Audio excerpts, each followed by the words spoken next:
Il n'aura pas fallu longtemps pour que Laurent Gbagbo trouve son pays hôte. Moins de 24 heures après sa remise en liberté conditionnelle, la Belgique a officiellement annoncé qu'elle acceptait de l'accueillir.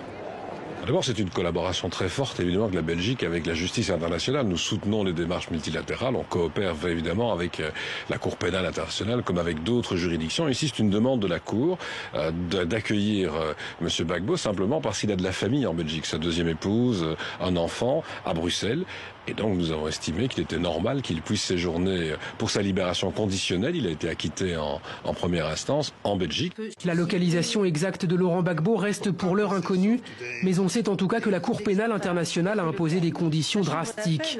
L'ex-président ivoirien devra notamment remettre son passeport, avec interdiction de quitter sa municipalité d'accueil sans autorisation préalable de la Cour.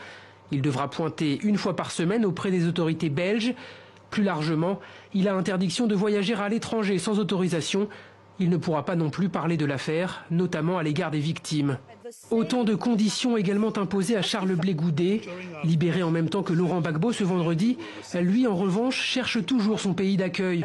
Selon son avocat, il se trouve encore à La Haye et des démarches ont été engagées. Ce ne sont pas les avocats qui font les démarches, c'est le greffe. Toutes les options sont envisageables. Et comme je vous le dis, je sais que la presse a évoqué tellement de pays, mais je dis que malheureusement, j'aurais bien voulu vous en dire plus, mais malheureusement, je suis tenu au secret, puisque cette partie de l'audience a été faite à huis clos. Dans tous les cas, je pense que dans les tout prochains jours, le greffe trouvera un accord avec un quelconque pays et puis peut-être ferait un communiqué pour dire le pays avec lequel ils ont eu l'accord. Aucun accord pour le moment donc, mais un nom circule discrètement.